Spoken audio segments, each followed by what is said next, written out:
अर्थात प्रत्येक संसाधन हमारे लिए अर्थ है। अब हम विषय क्या पढ़ रहे हैं?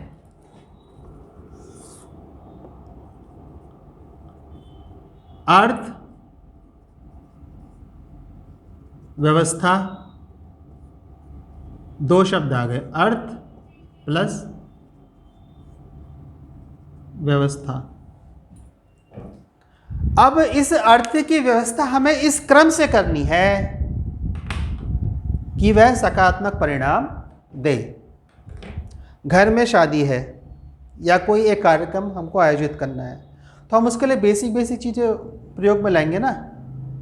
घर में शादी है, मंडप पहले बना के रख दिया, दुल्हन को बुलाया हो जाए, अब दुल्हन बैठी पड़ी है क्योंकि दूल्हा तो अपने टाइम पे आएगा,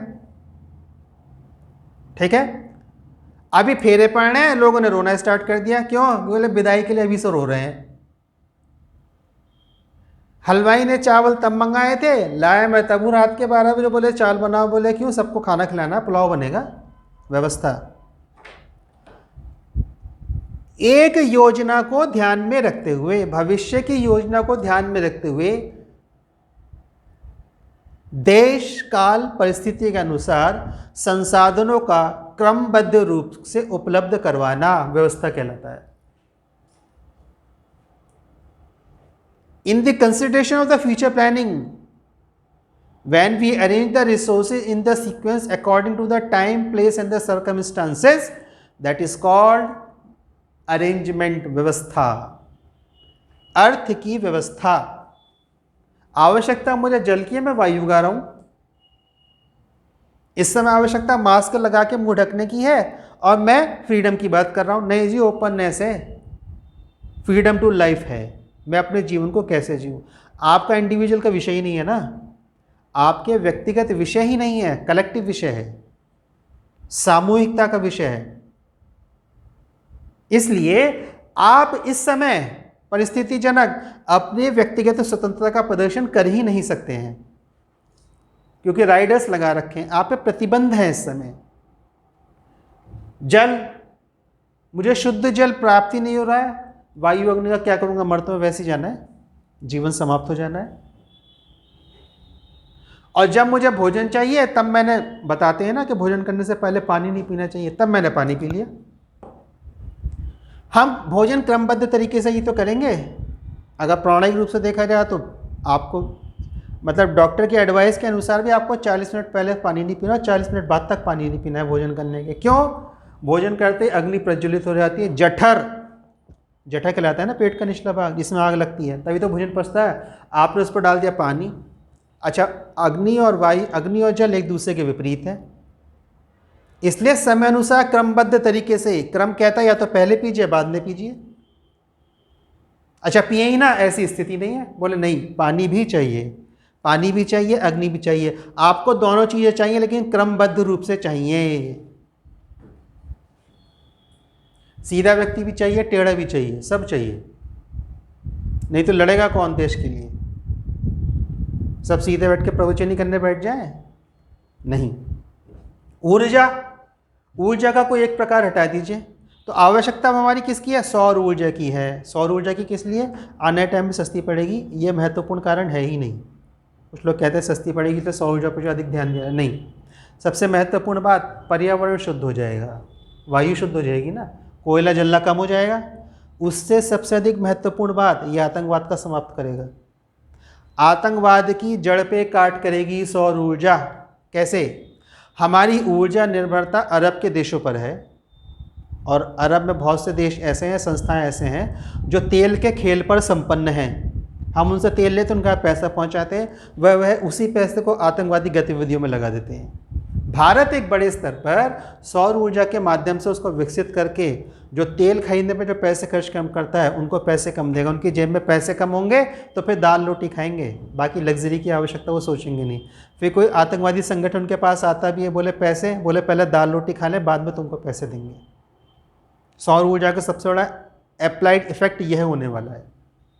तो संसाधन अर्थात अर्थ संसाधनों का क्रमबद्ध रूप से देशकाल परिस्थिति के अनुसार भविष्य की योजना को ध्यान में रखकर जो व्यवस्था करी जाती है, उसे हम अर्थव्यवस्था कहते हैं। और अर्थ क्या है? हमारा संसाधन ही हमारी संपन्नता लाता है। अब उस अर्थव्यवस्था का जो क्रम चक्र है, उस अर्थव्यवस्था में जो क्रम चक्र है, वहां पे रोल आता है मुद्रा का।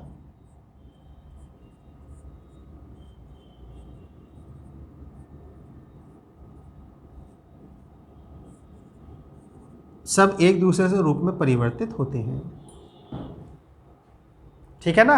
ऊर्जा, सौर ऊर्जा, बल्ब जल रहा है, इसके माध्यम से आपका लैपटॉप या मोबाइल फ़ोन ऑन है, हम दोनों एक दूसरे से इंटरकनेक्टेड हैं, हम पढ़ाई कर रहे हैं, ऊर्जा का परिवर्तन। लेकिन यह ऊर्जा आपने खरीदी है, किसके माध्यम से? मुद्रा, जिस पर गांधी जी छपे हुए हैं। पैसा नहीं, मुद्रा। मुद्रा क्या है? वह वस्तु या तत्व, मुद्रा। ये सारे प्रिंटेड नोट्स आपको क्लिक करने पे उपलब्ध हो जाएंगे, केवल समझने की आवश्यकता है। सबकी डेफिनेशन और परिभाषा मैंने दे रखी है। आप इंग्लिश में चाहें तो इंग्लिश लेक्चर की वीडियो में से भी लिंक डाउनलोड करके इसको देख सकते हैं। हालांकि मैं इसके बाद इंग्लिश लेक्चर प्रोवाइड करवाने वाला हूँ सेम इंटेंसिटी के साथ। मुद्रा क्या है? वह तत्व अथवा वस्तु जिसके माध्यम से वस्तु और सेवाओं का क्रय और विनिमय होता है, क्रय और विक्रय होता है, विनिमय होता है। कहाँ? किसी एक निश्चित स्थान पर। वह निश्चित स्थान क्या है? मार्केट। मार्केट प्लेस में, अर्थात बाजार के स्थान पर वस्तु और सेवा का विनिमय आपस में बदले जाते हैं। मैंने कहा ना, मोबाइल फ़ोन लेने के गए थे तो कहाँ गए? किसी शॉप पर गए। शॉप क्या है? मार्केट प्लेस है, मार्केट पॉइंट है, मार्केट का ही भाग है, मार्केट का बिंदु है। उस मार्केट बिंदु में जो आपके पास मुद्रा थी वो 20,000 रुपये के नोट, अर्थात 2-2 हज़ार के 10 नोट मान लो। आप दुकान पे गए, आपने 2-2 हज़ार के वो 10 नोट दिए। ये रात के 8 बजे की बात मैं आपको बता रहा हूँ। मान लीजिए रात के 8 बज रहे हैं और आप दुकान पे गए, आपने 2-2 हज़ार के 10 नोट उसको दिए, मोबाइल ले लिया। आगे आज है डेट 5 अक्टूबर।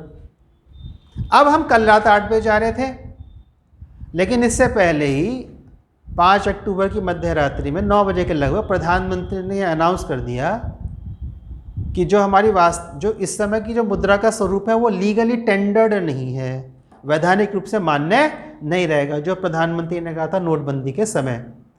अब जैसे आप उन 2000 के नोट को कल लेके जाएंगे वो मना कर देगा। Same quantity, same colour, same size, same Gandhi ji, Reserve Bank के गवर्नर के हस्ताक्षर भी होना, सभी कुछ वैसा है, लेकिन तब भी वो एक्सेप्ट नहीं करेगा। क्यों? मान्यता समाप्त हो गई। तो वह तत्व या वस्तु जिसको वैधानिक रूप से मान्यता प्राप्त है, और मान्यता देने का काम वहाँ की संबंधित सरकार करती है। अर्थात मैं सीधी भाषा में कहूँ, वह तत्व अथवा वस्तु जिसके माध्यम से विनिमय होता है, अर्थात वस्तु का क्रय और विक्रय होता है, और जिसको वहाँ की सरकार से मान्यता प्राप्त होती है, मुद्रा कहलाती है। और मुद्रा अपने आप में एक तरल तत्व है, वह एक वस्तु को दूसरी वस्तु में परिवर्तित करती है। कृषि से गेहूँ उगा लिया, गेहूँ उगा लिया, क्या करें? अब किसान जाके उसको मंडी में बेचेगा, तो एक वहाँ पे खरीदार बैठा है, एक बेचने वाला बैठा है।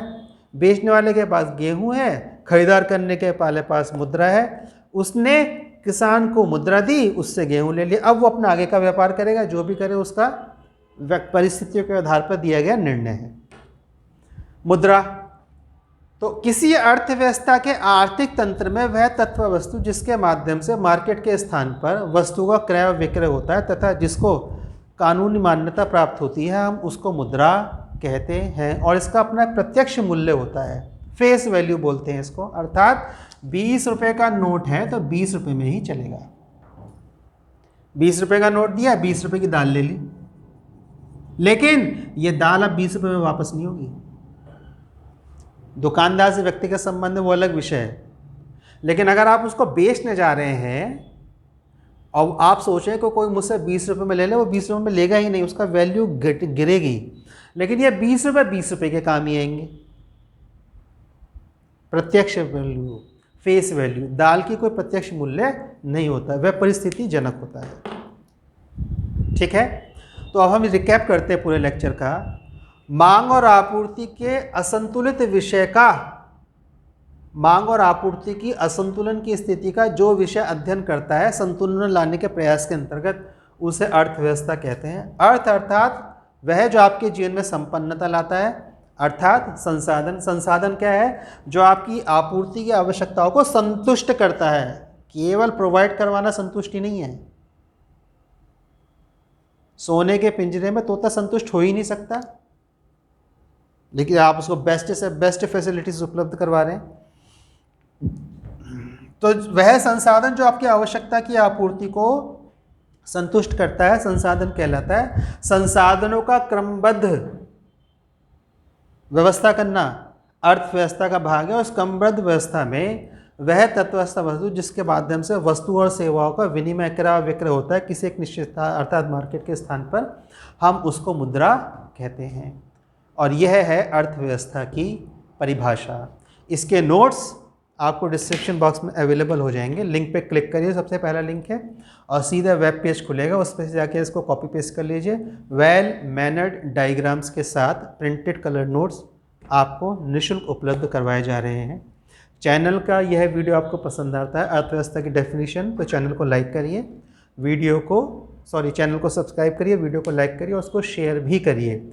यदि आपको लगता है इस चैनल के माध्यम से आपके ज्ञान में किसी प्रकार की कोई वृद्धि नहीं हो रही है, तो आप अपना निर्णय लेने के लिए स्वतंत्र हैं। अभी के लिए आप सबको नमस्कार। जय हिंद, जय भारत।